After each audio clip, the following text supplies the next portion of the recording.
Welcome back to StripCosmos, guys. Today, we're going to know about the NASA InSight lander. Make sure to watch the whole video, and if you like this series, then make sure to like and comment down below about what you want to know next. We will divide this into two parts. First, we will know about the NASA InSight lander. Then, what happened to the NASA InSight lander on Mars after serving for 2 years and what instrument died. Interior exploration using seismic investigations, geodesy, and heat transport, also known as InSight, is a Mars lander that is used to explore the crust, mantle, and core of Mars. Also, it is the first outer space robotic explorer to study Mars deeply from the inside. It was manufactured by Lockheed Martin Space Systems, which is managed by NASA's Jet Propulsion Laboratory, and most of its scientific instruments were built by European agencies.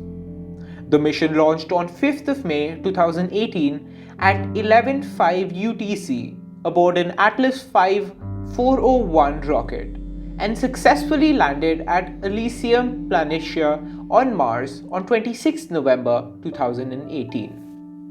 The main motive is to study Mars and to know how solar system's terrestrial planets, Mercury, Venus, Earth, and Mars, and Earth's moon were formed and evolved.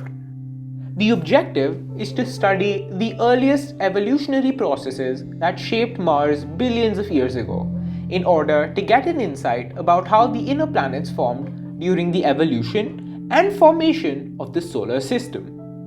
The lander collected information like size, thickness, density, and the whole structure of Mars's core, mantle, and crust, as well as the rate at which heat escapes from the planet's interior. And we know that the origin of terrestrial planets is accretion. Now, you might be wondering what accretion is. Well, accretion is the accumulation of particles into a massive object by gravitationally attracting more matter, typically a gaseous matter. In an accretion disk, after that, as more matter joins, the interior heats up and makes a terrestrial planet with a crust, mantle, and core.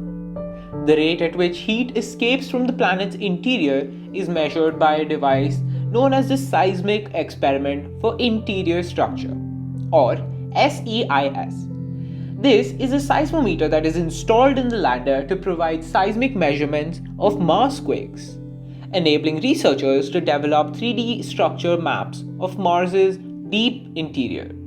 This will eventually lead to a better understanding of the interior of Mercury, Venus, Earth, and its moon.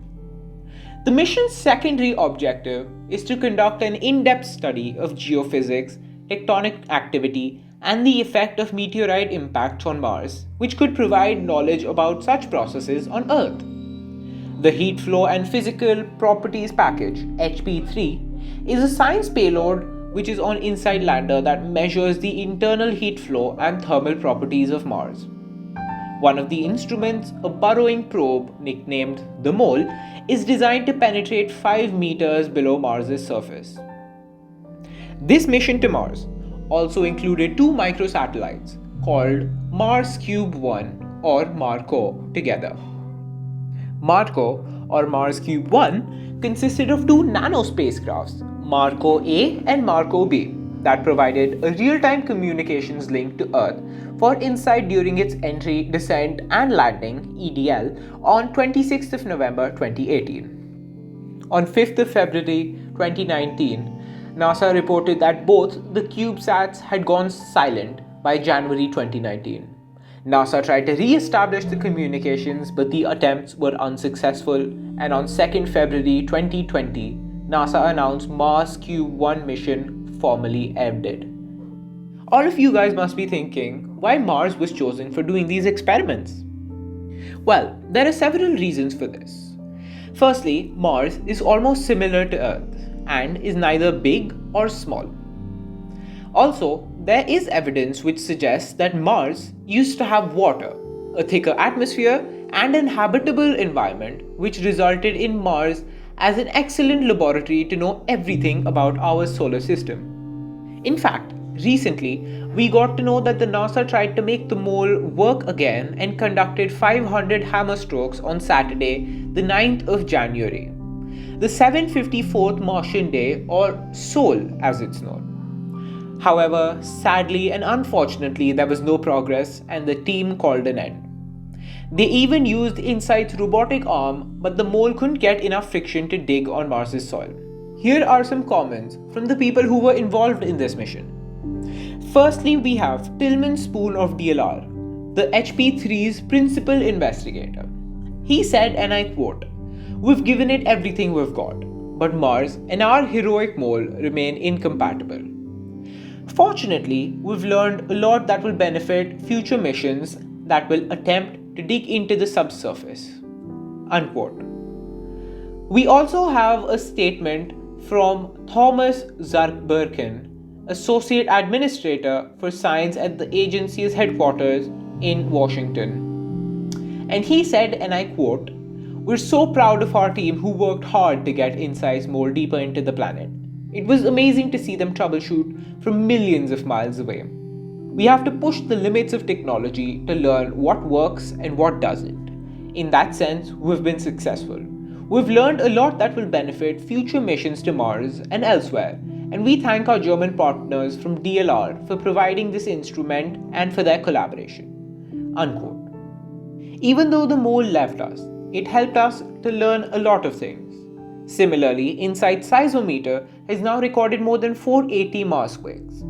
Along with this, the lander will also help us in knowing whether Mars's core is liquid or solid by a radio experiment. I guess soon enough we're going to see NASA's trio, which has Curiosity rover, InSight lander, and its new Perseverance rover with Ingenuity Mars helicopter, which will now land on February the 18th. Together, it will be the first meteorological department outside Earth, giving us data like weather reports. Isn't that cool? The goal of the Perseverance rover is to explore ancient microbial life, and if you want to know about the Perseverance rover, make sure to comment down below. I hope you enjoyed this video and got to know many things about the InSight mission. Like and share this video with your friends. Thanks for watching StripCosmos, and we will meet you in the next video.